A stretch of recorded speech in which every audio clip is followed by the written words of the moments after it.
Ooh, hit the button. Yep, so I guess I'm making a video. Yeah, don't like this light. I'm gonna turn this one off. Yeah. Don't like it. Okay, sorry. Yeah, I should have thought of this ahead of time. I can't find the light switch. There. Ooh. Anyway, Pyrrho. Turn this one on. Ooh, too bright. Ooh, it's still too bright, but I'll leave it. Anyway, Pyrrho. Yeah, just made another video here. Example of ad hom and facts. Whatever. The ad hom argument is just pointless. It's not about ad homs. It's about somebody telling somebody else from your side of the, turd throwing line, that they basically can't say certain things, that it's idiotic. So I'll title all my future videos to you something appropriate. Pyrrho is an idiot. Yeah, that's what I'll do. And we'll just play along, if that's the new format. And I suppose I should just put on my channel page how I have 4 degrees and, shook, Ted Kennedy's hand or something. Yeah, I should just lie about who I am, right? Sure. Fuck you. I mean, really. Alright, a few days ago I made a couple videos and there was no sound, and I made the next day a couple videos and there was no sound, and I thought it was YouTube's fault. My computer was in a weird configuration. I had to reboot. Yeah, whatever. Baby beep bop boop. Yeah, well, why? They're probably suck videos anyway, because again, you probably didn't quote anybody. You make some jackass tool, right, to play videos, to quote the segment you're going to quote and respond to, and you don't even use it. Fail. So, the videos I was responding to at that time were like 3 days old, so it's probably about a week. There's probably been a lot of bleeding and moaning since then. And yeah, whatever. And you won't bother catching up before you make your video anyway, so who cares, right? Yes, bravo. Bring it.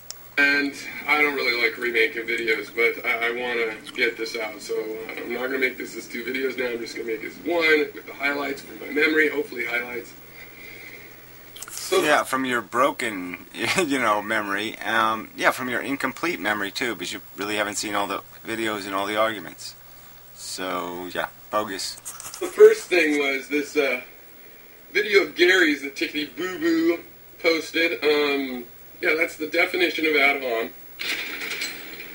And hey, ad hom, it's a fallacy insofar as it doesn't mean a person's argument is wrong, but you can think somebody is scummy and make that point. But yeah, you can think somebody's an asshole. You can say lots of things about somebody, and then when you say something specific, right? It's the specific accusations that are the troublesome ones. Like when you make a specific claim that you're an anthropologist and you're not. The inverse is true. When you make a specific claim like you're wrong or you're an idiot, that's more specific. That isn't just like saying you're an asshole, you're rude, you're obnoxious, you suck, you got a skanky cunt. That's basically the thing. Well, I suppose that's specific, but the point is nobody believes it. You know what I'm saying? It's not something said from evidence. It's not a claim anyone intends to prove. It's a generic insult that's specific, but not, it's like calling somebody a big turd. I mean, you're not really saying they're a turd. You're just saying they're turd-like. Yeah. If Hannibal was a zoo janitor, then I'm more impressed with... Yeah, well, whatever. Of course you would be, because you think the 2-slit experiment proves something, because it's been done every way possible, and it hasn't. You think a lot of silly, fucking nutty things, and so the fact that you're impressed by a janitor at the zoo, just talking out of his ass, yeah, it's not surprising that would impress you. How well read he is. That's well read. No, you mean he's how well he is at just looking up some crap on the internet or opening a couple of books that are on his shelf conveniently. Yeah, it's not that hard to do. I go get a biology book, be all impressive as I read from a textbook. More impressive than if his parents or himself or loans, or somehow he's paying for an education and he has that information because of the education versus nothing. Yeah, well, none of that's happening anyway. So again, why do we even have to speculate it? Why doesn't he just tell us who the fuck he is and what he's doing on the internet, besides talking out of his big fat ass? Not having that education and still having acquired that information. And this is also where, the whole occultishness thing, maybe you guys should think about that. Not Gary. Yeah, whatever. We have to worry about a cult when you have this gang, right? Who's gonna have your own, choice jargon, genocide, where there's no bigotry, where there's no gain by the people committing the act. Oh yeah, go ahead, play that game. But you guys, because how many of you people have been saying, well, like the teeth thing, that's totally crazy. Oh my God.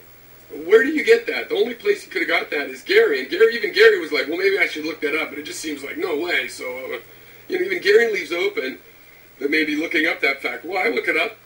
I don't see anybody making the argument. So I guess you've seen videos I haven't seen, because I don't see anybody saying anything more than I said. But okay, go ahead. Looked it up. I thought I had heard that, yes, some teeth are for sharpening other teeth in some animals and some mammals. Well, alright, but this is going to get problematic because, you could do a Google search on teeth sharpening, and then you'll see teeth honing, and all these refinements of the language. I'm going to argue that the primary function of the arrangement of the teeth is to keep the teeth from doing damage to the mouth. That's the primary reason they're configured the way they are. Secondarily, there might be some value to cleaning teeth, keeping them honed, which is kind of a tricky word, isn't it? And polished, because the more polished they are, the less likely they are to have little bacteria do their little nasties. So yeah, there's some value to that. But this idea of sharpening, as if they're continually sharpened, how do you turn the sharpener off? Right? That doesn't really work in nature too well. There isn't anything mechanism for turning sharpeners off. Unless, great apes are rabbits, and I don't know about it, and their canine teeth keep growing, this sharpening thing is going to be to their disadvantage, because with every passing year, they're going to start losing more and more of their display teeth. And so what good would that be? Oh yeah, there'd be no good at all. So I think it's a conclusion drawn that's a little bit messy and sloppy. Our teeth don't need to be sharpened. They stay pretty sharp, and we live a long time with them, and they don't get shorter and shorter and shorter by any significant amount, because they're hard teeth. And canine teeth aren't grinding teeth. They're not chewing teeth. It's going to be hard to dull one. There's not going to be an easy tooth to dull. So yeah, I just think this whole thing is a little bit silly. I think the teeth rubbing against each other just makes infinite sense. They can't rub against gums and tissue and other mouth parts. That will cause damage. They can't rub against soft tissue. They have to contact other teeth, or they're going to make a mess out of your mouth. And people have just drawn a conclusion. So until somebody shows me, some sort of skulls with progressive evidence of this continual and perpetual sharpening, this grinding of their teeth and enamel away, I don't buy it. Because I don't see how it helps the animal one bit. The only part of the tooth that could be sharpened is the part that wouldn't be visible. It could have to be the back of the canine tooth. You can't sharpen the front of it. So it couldn't even be visible. Right? And then the shape of the bottom teeth that are supposedly sharpening the tooth would end up reshaping the tooth, and it would shape it in this stupid pattern of two ovals that create a sharp edge that would be brittle. So what good would that be? No good at all. It would also create an opportunity for bacteria and other crap to live there, because it would create an indentation. I'm just saying, I don't see the physics adding up to this. But okay, whatever. That doesn't really, it's not really important, is it? No. But it's another way, it's another distraction. And a distraction created because somebody is claiming authority. And they're spouting off a lot of claims. And now it's our job somehow to defeat the authority. And he's not a real authority. So the whole thing is we're obliged to chase something that it's like somebody dressing up as a cop. It's just a disgusting cheat. I don't have to give this guy any respect. He has to earn it first. And in my opinion, he hasn't earned it, talking out of his ass. But I wasn't sure about apes, so I looked it up. And sure enough, yep, the premolars in some apes are for sharpening the canines. Well, you're saying it, but I'm saying it. I don't see. Why don't you leave a source? Okay. The fact that people just keep saying it because somebody else in the past said it doesn't mean it's been proven or demonstrated. And like I said, as a practical matter, I don't see how it's to the advantage of any animal that has enameled teeth that don't continually grow to grind their teeth down to nothing. Oh, and guess what? That CP honing complex or whatever it is that Hannibal brought up, yeah, that's the gene evidently that drives those sharpening molars or something like this. Okay, so yeah, and the larynx of Helen Keller's. Ooh, here we go. This is going to be a good one. Sort of demonstrated that was a mistake on Gary's part. Well, where's the quote, Pyrrho? Where are you quoting me here? Where was my mistake? Did I say that Helen Keller didn't have larynx? Did I say that anywhere? No, I didn't say that anywhere. So this is just bullshit. And the point is, if she had no larynx whatsoever, you're making the claim now that somehow we can't do language unless we have some sort of mechanical functioning squeeze box to make noises out of.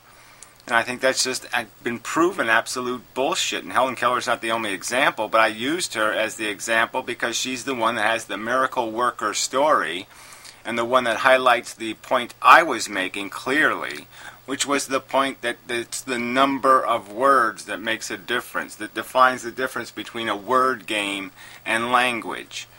All right? And that Helen Keller spoke quite eloquently of that distinction, of that moment when it all made sense. And that was my argument in this fucking argument. It had nothing to do with larynxes and all this other crap. The point was that cognition is in the brain. The symbols and the associations are in the brain. And it really doesn't matter what kind of sense organ you use to convey it. We could create mechanical senses that went through our elbow and gave us elbow sensations. And we could associate those elbow sensations with our symbolic representations, and we could have a language, and we could communicate. We could communicate through our fucking elbows. So this is just bullshit. What else did we have that people are pointing out so crazy? Well, why don't you talk about his, claiming on his homepage that his occupations are anthropology and, what was the other one? Well, it doesn't matter, but yeah, he's claiming them to be occupations.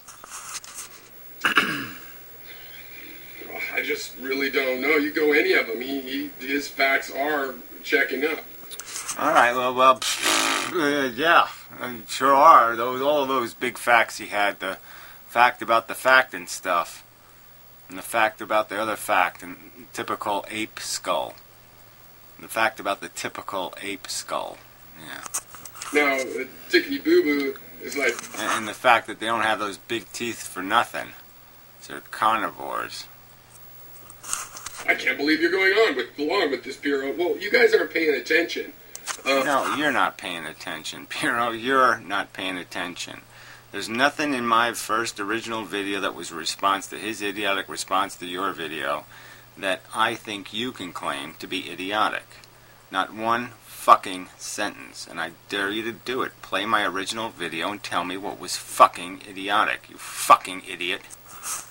I don't go along with it. I disagree. This conversation started... Oh, now you're going to play this game. Well, I don't agree with him. Well, then why didn't you make a video explain to him that you don't agree with him? I didn't see that follow-up video anywhere. I didn't see you make a follow-up video to Hannibal's original video. With me making a video to Hannibal Barca replying to me, and then Gary came in and attacked Hannibal laterally. Okay, and it turns out me and Hannibal don't totally agree. See, I was saying, what about this idea that the Cro-Magnon, aggressive, genocidal ape, has gone up and genocided the Neanderthals 25,000 years ago? Yeah, well, it's longer ago than that, and probably. And, yeah, this is something I've already talked about in videos, so, yeah, this was first started by me, I could argue then. I brought that up first. So, and his point was to say, well, he thinks evolutionarily we become less aggressive. And this is the aggressive features such as our canines as evidence for that. So his point is that the violence we've seen in the 20th century and, the 5-10 centuries before is evolutionarily a spike in aggression. So he thinks that at the time that we were Cro-Magnons going into Europe, we weren't genocidally aggressive, probably, he thinks. And that's where we potentially disagree. And well, whatever, we can see wherever we migrated more than just to Europe. We migrated also north and west and, east. And, yeah, all those cultures are, might make you righty kind of crap. I mean, you got single emperors who, impregnated, whatever, 10% of the existing population as a descendant of. The slaughters were so massive.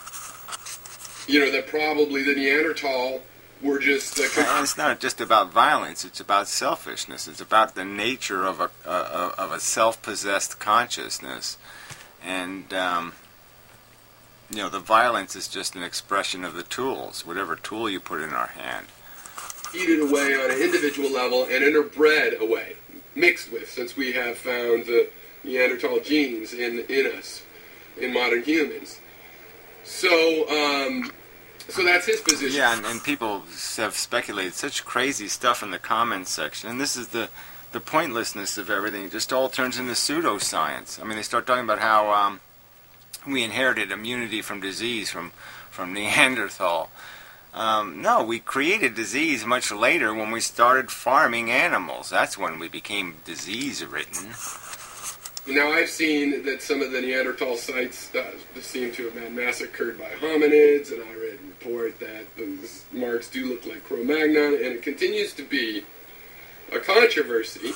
Yeah, well, it really doesn't matter. I mean, the point is that the lifestyles were very different, and one was kind of stuck. He was myopic. Okay, Neanderthal couldn't do much else. He had this 90% meat-eating diet. He needed a lot of land to feed himself. And the little smart, smaller monkey had a huge advantage. And this is the real issue. This is what really interested Gary to respond, I think, because it has to do with the aggression of mankind. We've been genocidal ever since we were warlike common chimps, straight up to today.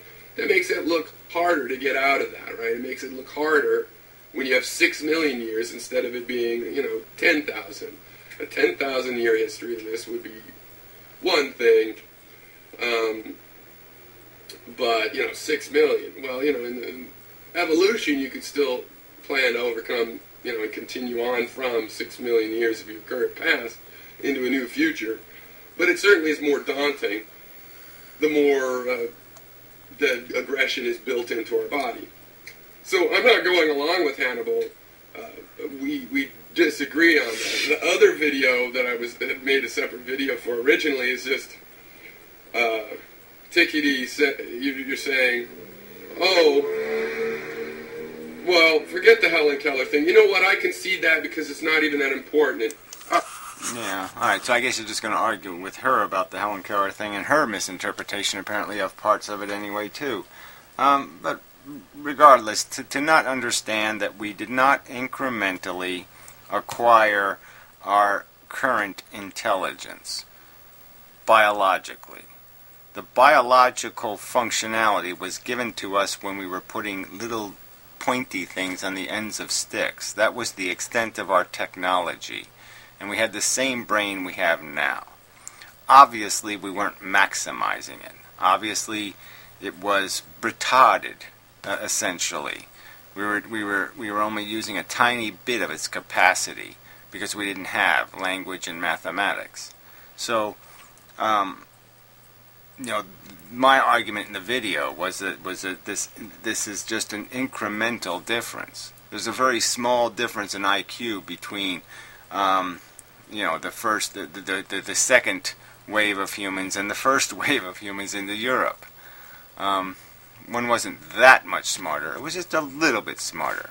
And it's enough, but the point is, it has nothing to do with what gives us now an appreciation for, I mean, the substance of our, you know, Shakespeare, you know, classical music, all the real goodies weren't possible until we did language. And language wasn't a function of biology, it was an accident of biology. My goodness, my heart, let's not quarrel about that, because that doesn't even matter.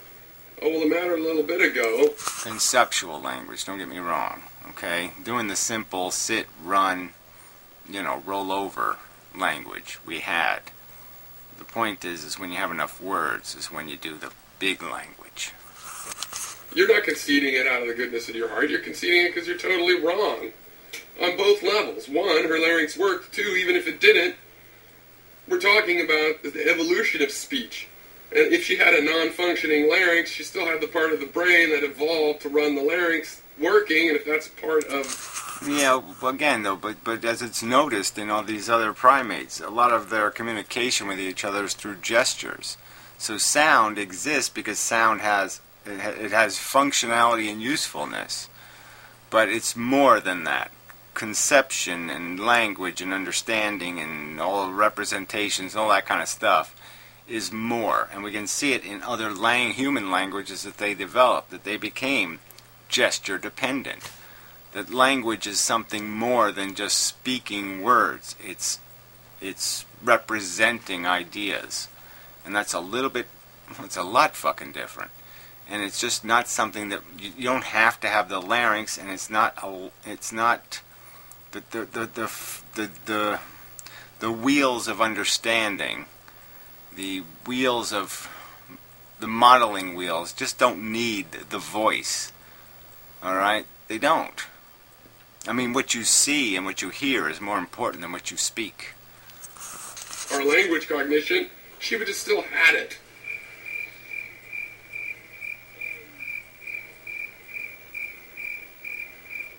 Well, again, you keep talking about things like larynx, and I'm saying chimpanzees have ears. Okay, so it didn't matter what kind of sounds could be made, and they certainly have eyes. It's just about having a sense organ to communicate the symbols, and as Helen Keller proved, you can communicate them through the palm of your fucking hand.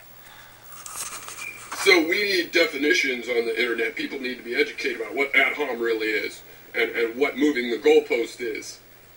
And so, okay, that video by Gary is... what cheating is, okay? And it's about the lying and the cheating and the, what's the right word?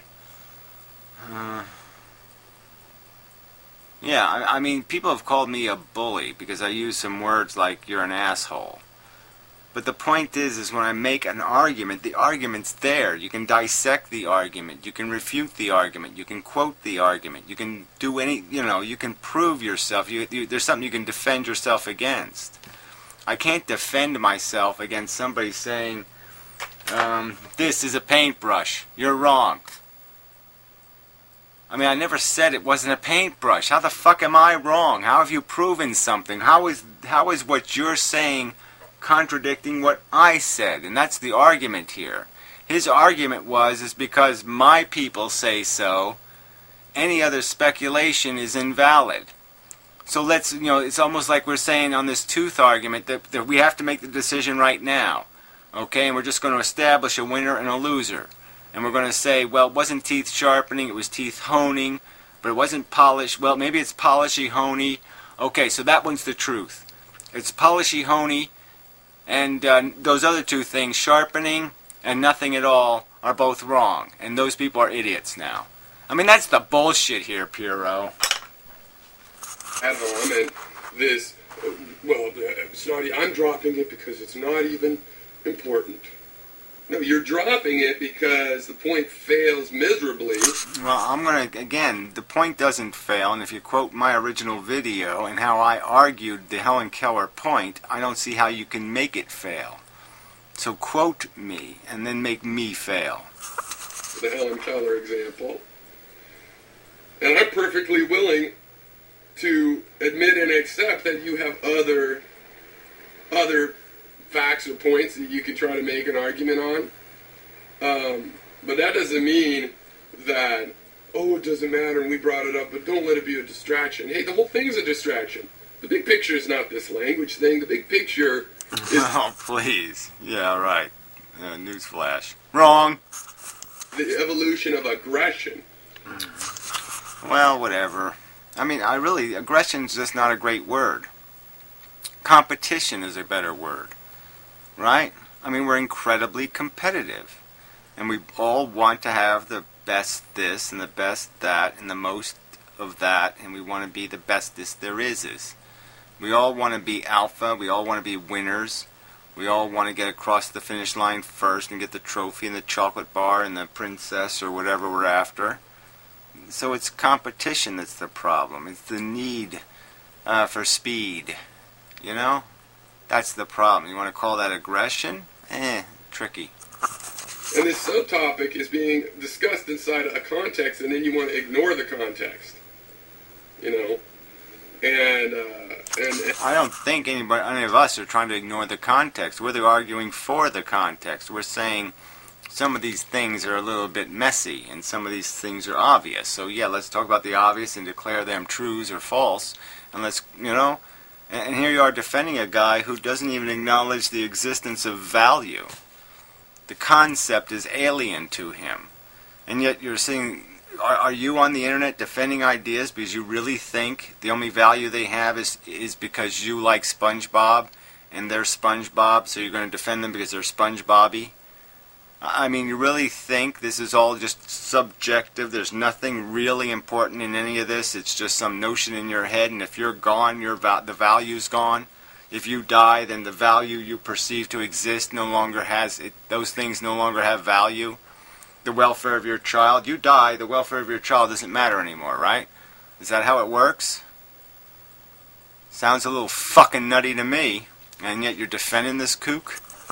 And just be confused in some of your cases about definitions, about their broad and narrow definitions, and misunderstanding sort of conveniently. Well, I guess, like I said, I think the argument can be made at you that you're misunderstanding. You know, that language is not a function of the senses. It's a function of the brain. He's presented facts that you could go check. And for some reason, there's a lot of you who've been like, that's stupid about the teeth. And that's easily checked and not stupid. So... Yeah, well, I don't know, stupid's not stupid. I mean, the point is that the references I've seen just don't explain the hows of it. Like, I would just be curious that how many microns or, you know, whatever, of tooth enamel do gorillas wear off in their lifetime? Because, like I said, they're not going to be able to turn the sharpener off. His facts are checking up when I use Google, and your guys's are not. Well, I don't see, again, any references. I don't see any quotes to what facts that I have to argue with in the first place. Why should I care about anything that he's fucking said? Because none of it has anything to do with anything I have said. He hasn't refuted anything I said. He's just claimed it's ridiculous to say that it was a small change. That's what he said. Do you think it's ridiculous to think there's a small difference between us and chimpanzees and gorillas? A small difference in how the brain is configured? Not in a difference in how much it weighs. I mean, fuck this bullshit. Like I said, there's gigantic people that have big giant brains, alright, pretty heavy, and there's little dwarfy people that have little tiny brains. And somehow those little tiny brains still work. There's people that have encephalitis, and most of their brain space is full of water, and their brain still works. So it has a lot to do with density of neurons. I mean, have they counted the neurons in an ape brain? So, yeah. I cannot believe that you are all going to make such deep fools of yourself without even going to Google. Well, good. Okay, deep fools. We're deep fools. Why? Oh, that's right, because Google says so now. So a fucktard who claims to be something he's not, a liar. So a liar, and Google says so. Whatever. Google in between videos, and you actually think this is going to make Hannibal look bad. No, it's going to make you look bad, because you're still defending an asshole who's lying, okay, and who's making arguments that are way beyond, accusations way beyond the evidence he has. Way. Yeah, he's making accusations way beyond the evidence. Yeah, well, fuck you too. Alright, a few days ago... So enough with you already, too. Had my fill. So, from now on, every interaction I have with you, I will preface with the appropriate, you're an idiot. So, enjoy.